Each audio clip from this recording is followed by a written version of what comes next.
I'm Grace Torrey, and you're listening to That Girl the Podcast. Grab a beverage of choice and settle in, because the new episode is starting now. Hey guys, what's up? It's your girl, Grace Torrey, and I'm back with a whole new podcast episode. I'm so excited for today's podcast episode because we're going to be diving into how to start over.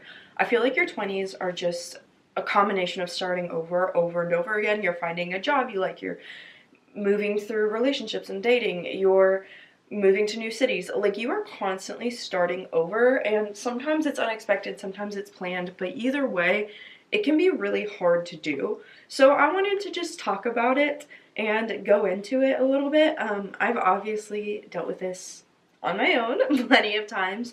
I started new jobs, which have been really hard, from making friends to adapting to even the new pay schedule to moving to a new location. All of that's difficult, and the other things like having a breakup and such are applicable as well. So we're gonna dive into 3 different types of fresh starts. The first one being a breakup, whether that's a friendship or a relationship. The second one being a career change, and the third one being life in general, when your life just takes a new path. And we're going to talk about how to use these fresh starts to your advantage and become better because of them. So before I jump in, don't forget to leave a rating and review, a like, all the things, a comment. It's free, takes about 0.2 seconds, blows up the podcast, and is amazing. Also, we are a community of women who are working to become the best version of ourselves. So if that sounds like something you want to join in on, then definitely hang out for a little while. Listen to some episodes, follow, subscribe, all the things. Let's go ahead and jump on in. I'm Grace Torrey, and you're listening to That Girl the Podcast. Grab a beverage of choice and settle in, because the new episode is starting now. So like I mentioned, there are 3 parts to this. The first part being breakups. So let's talk about the key points for getting through a breakup. The first one being, it's okay to have feelings of loss, uncertainty, fear. Just validate those, because I think that it's really easy to consider yourself to be weak or small, or just feel like you don't have a reason to feel that way, especially if you're the one to end things. But it's natural. You need to validate that. You need to feel your emotions. If you just bottle them up and hide them, it's gonna come back to bite you in the butt later, and we don't want that. So validate your feelings. Feel them, let them happen. We're trying to heal here. Allow yourself time to grieve. Not just are we validating, we're holding space for it and allowing time. Like I said, you're not weak for that, and it's a key part of growing through this. Next, you're going to create a quote-unquote glow-up plan for your new single life. This is going to include hobbies. What are you going to do with this newfound time? Are you going to get into crocheting? Are you going to go and meet people at a cake baking class? What are you going to do?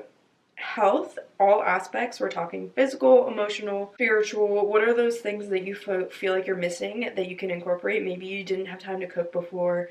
Maybe your partner isn't the same religion as you and you kind of fell off. Whatever that may be, incorporate that into your health and grow because of it. I know right now, not single, but I'm working on glowing up in a health sense. So I have been eating a lot of high fiber foods and trying to improve my gut health, and then also working on heart healthy things, because I have a bad heart. My heart's not terrible, but I do have a heart condition that I was born with, so it's important that I stay on top of that. So those are just a couple examples of ways to improve your health. Meditate, hold space for that now that you have more time to, and then set some new goals. Maybe you want to have some new career goals. Maybe you want to have some new friends, learn a new language. Whatever your goals may be, create that and incorporate it into your glow up plan. Sorry, I'm literally not able to talk. I don't know what's going on.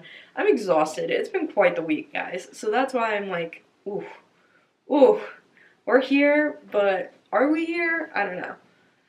So if you need to go no contact, then go no contact. A lot of people are scared to do that. They feel bad. They feel like they are the bad guy or whatever, but it's really important and really powerful, and it can be helpful to heal. I tried the whole being friends thing, and it just doesn't always work. Like, you just need to completely cut. And for me, that was the best decision. But you know, everybody's different. So I just want you to feel like if you need to do that, you don't need permission from anyone. Don't feel bad. You need to do what's best for you. You need to focus on rebuilding your self identity outside of the relationship. Who are you? What do you like? What are your core beliefs? Do you know yourself? You know, like, you need to date yourself. Take yourself on dates and fall in love with yourself again. Find yourself. Who are you? Who do you want to be? All those fun things, and rebuild yourself. This was probably the most fun thing for me when I came out of a really toxic, horrible relationship. I mean, it was a while ago now. I've been dating Josh for 4 years, so it was before that. That was my favorite part and also the hardest part, because you do have to have some come to Jesus meetings with yourself.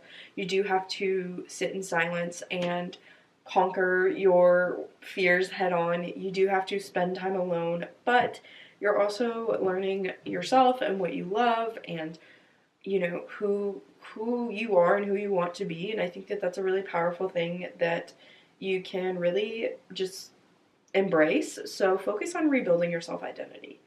A good affirmation for this is you are not starting from scratch, you are starting from experience. Learn from your mistakes, don't do the same things twice. You know what you want and what you don't want, so when you are ready to look for that, definitely keep that in mind. I think that the best relationship comes when you're not looking for it, but if you are trying to dive into that and do it for funsies, learn from your experience. Part 2, pivoting after a career change. This is how you are going to reinvent yourself professionally. Normalize outgrowing a job or a career path. This is so painful. People don't talk about how painful this is, because I went through this earlier this year. I outgrew a job in term, not just like financially, but I wasn't moving up. There was no room for like promotion or growth, and I gaslit myself so much, because I was like, no, you haven't outgrown it. Like, no, you belong here. This was the right place for you when you came here. Like, this is such a good opportunity. But in all reality, I just outgrew it, and it's okay for it to be the place where you're meant to be at one point and then no longer that place later on. Like, you 100% are capable of outgrowing a job or a career path if it does not grow or allow you the same amount of growth as what you are doing yourself. If you're a high achieving person and you are checking all the boxes and growing with a career, and you're continuing to reach new heights, and you're ready for something new, and you wait patiently and that's just not coming within this job, then it's time to look for a new one.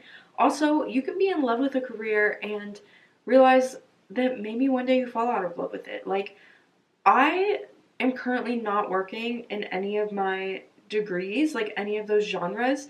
Is a genre what it is? I don't know. Any of those industries except for my master's in business, because it's business. Like, no matter what I do, I pretty much will be using that one. But my other two I'm not utilizing, and I want to one day, but I think that I just outgrew those things, and maybe I got burnt out from them, and one day I will come back to it. But as for right now, like, that career path was not meant for me, and hopefully it will be one day. Who knows? But I can't try and force something that's not going to be. Like, if I'm not going to be happy, yes, I devoted time to those degrees, like 4 years, and yes, I learned some valuable things from it, but I think that, you know, at this point in time, it was not something I should do. Like, it's not something I should do career-wise. Like, you know, I don't know. I learned lessons. I would not change those degrees for the world. I had so much fun. I learned so much, but it's not where I'm supposed to be in my life right now, and I know that. So let's talk about the transitional period when you are switching and pivoting career paths or jobs. So, you're not just going to quit your job and start from scratch. Absolutely not, besties. We understand finances. We understand that we are not going to be crazy and do something insane. we are going to take small steps towards this new path. I feel like it's a little bit more cut and dry when you're starting a new business because you can do it as a side hustle. So you can start your new business and do that after work, like a 5 to 9, as they say.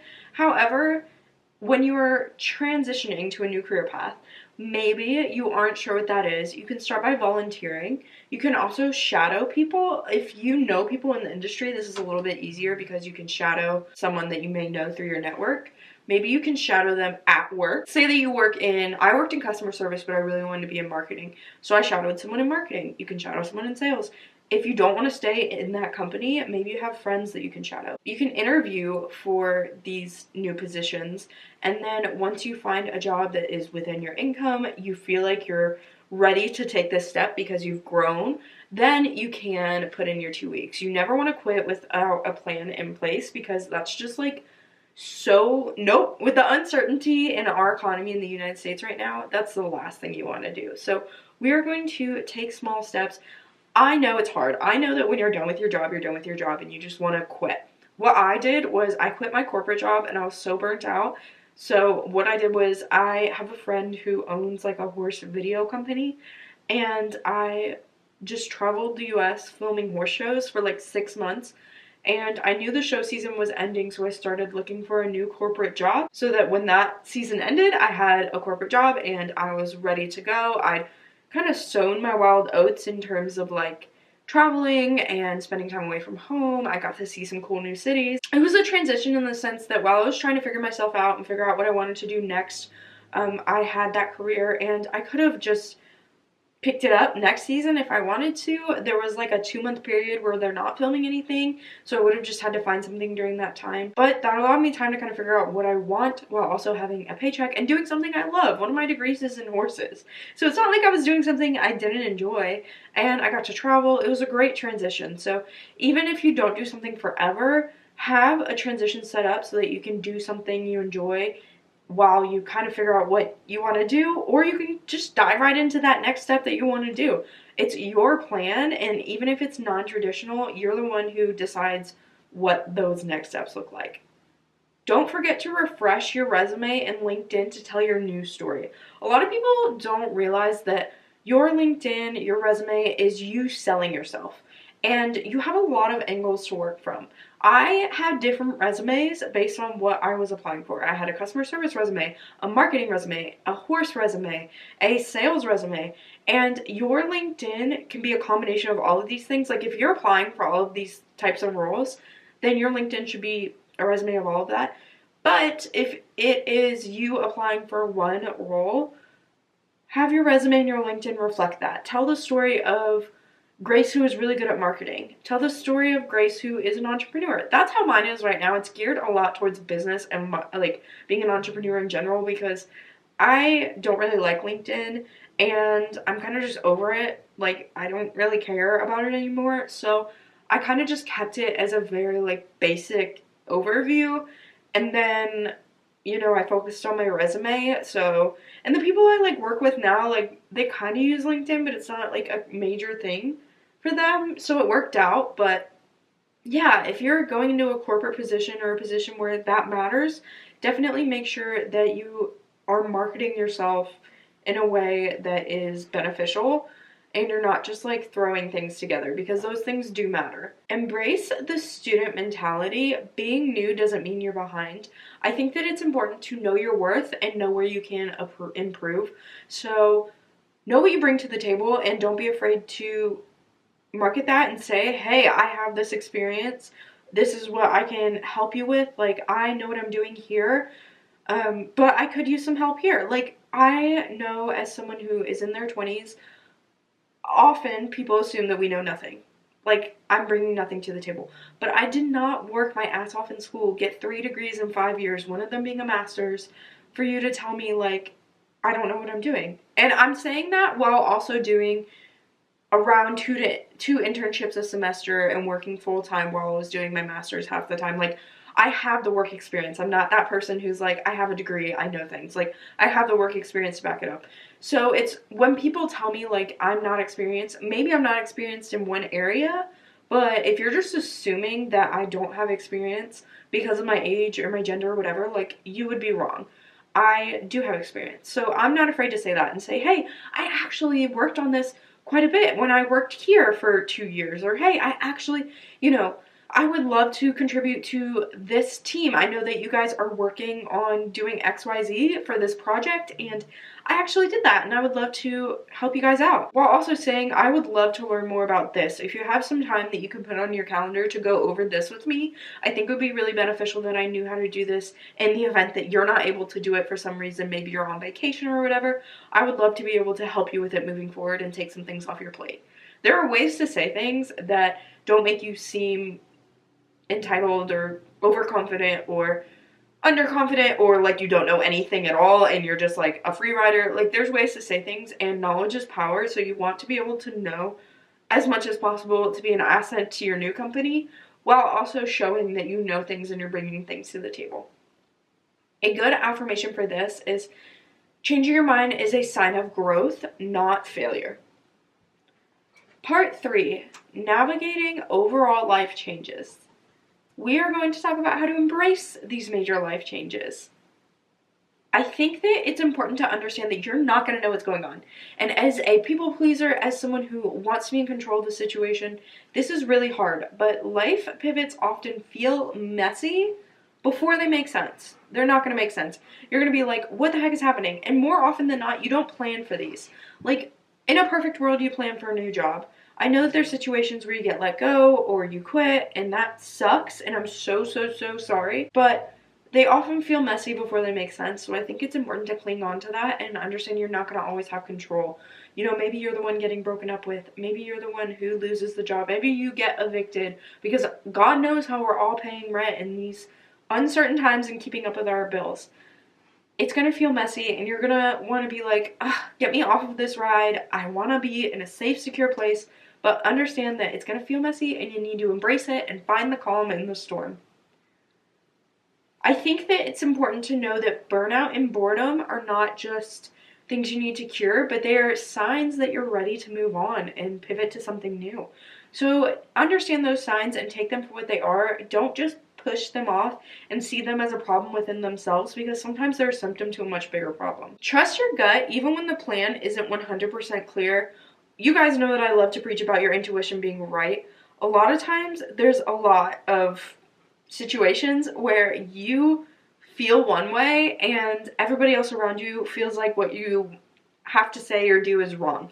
Like, when I was at my job, I stayed at that job way too long. And I think that a reason that I did is everyone around me told me to. My family was like, it's a great job, you have benefits, you love working there. And it's like, I love the people, but did I love the job itself? No. And the people are what kept me there way longer than I should have been. I was getting underpaid, I was undervalued, I was good at my job, so they didn't want to replace me, therefore they weren't promoting me into a new position. I was just not seen as the person that I could be, and I was not used to my full potential because of, I was just like a 20-something young woman. Like, I was like, started there when I was 22, worked there until I was 25, had just turned 25, and it was like, oh, she's a young woman. Like, I don't know, I almost feel like I was gaslit, like, to stay in my position. Like, you're not ready for something new.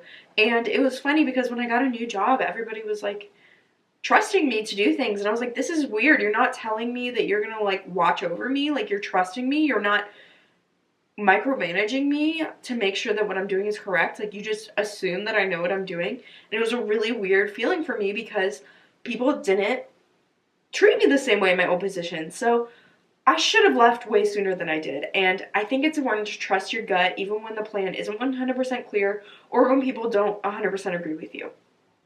Build a personal resilience toolkit. Oh, guys, I talked about this on my TikTok yesterday because I've been stressed this week, and it's not bad stress. I would say for the most part, it's good stress, but I just was feeling so stressed. And when I get really overwhelmed, overstimulated, stressed, I tend to disassociate. That's just part of having ADHD, having mental illness, mental health. I kind of, the combo, it's there. So I think that for me, it was really important that I was grounding myself, and the way that I was doing that is turning off my phone and going out in nature, spending time with my pets, spending time just like taking a walk, riding my horse, like those are ways that I was grounding myself because I was physically touching and getting involved in nature. Like when they say go touch grass, I said, yes, ma'am, how long? Like I really was just going out, spending time outside. And that was really, really helpful for me in finding my calm in the storm. Also, going to therapy, it's expensive. I'm trying to get back into it. I was in it, couldn't afford it, had to leave, and now I'm trying to get back in. Journal prompts, even if you're just writing. You guys know I'm a huge writer. I write poetry, I write fiction, I write short stories, I write proses. Is that how it's pronounced? Prose? Prose? Listen, it's been a long day. I write all that. So writing about how I'm feeling was helpful for me, listening to podcasts, reading books, writing a plan for the future. Have a resilience toolkit. A little bit of escapism never hurt nobody. I've been reading a lot of fantasy books. Micro pivots versus big leaps. Both are valid paths, and it's important to know the difference. A big leap is changing a career path or switching jobs. A micro pivot is maybe switching to a different department at your job. A big leap is leaving your relationship. A micro pivot is going to couples counseling or having a sit down where you say this is working and this isn't, how are we going to fix this? You know, micro pivot, maybe moving down the street, versus a big leap is moving to another city. Now, moving is still big no matter what, but moving within your neighborhood versus moving to another side of the city is definitely very different. So it's important to understand the difference and know that both are valid, whether it's big or small. This is the last affirmation for these 3 big life areas, and that's sometimes the smallest shifts create the biggest transformations. So changing something a little bit is gonna create big waves. The butterfly effect, you know how it works. Here are some quick tools and tips. A journal prompt is, what would the most confident version of me do right now? So definitely figure that out, and that's the direction you want to go in. A good podcast is Him and Her, The Skinny Confidential. I know it's basic, but guys, they have a freaking episode for everything, and it gives you good advice, and I think that a reason why I like them so much is they vet who's on the podcast so well. Everybody's tried and true. Everybody's successful. They don't just have anybody on. Not that other podcasts don't vet their people, but I mean, the people they have on are so successful in their field and they know what they're talking about. And I think that having a podcast where you know, like, oh, these people are gonna give me the tea and they're gonna do it well, like, just having that is so good. I trust them so much. Lastly, a big affirmation in general is I trust the unknown because I trust myself, which is what this all falls back on, is knowing you are going to make it through. The only way out is through, and you have the confidence to do that. You have the ability to do that.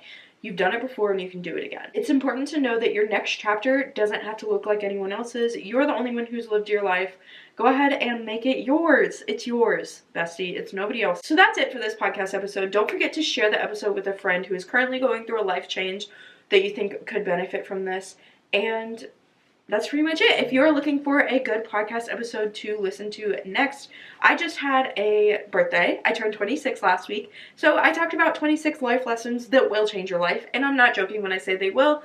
They are life lessons that taught me so much. And instead of going through what I had to go through to learn them, go ahead and listen to that so that you can grow as a person and take that advice rather than having to go through it, because it sucked. Alright, that is pretty much it, guys. Like I mentioned, don't forget to like, follow, subscribe, comment, rate, review, all those amazing things. Take about 0.2 seconds. They're free and mean the world to me.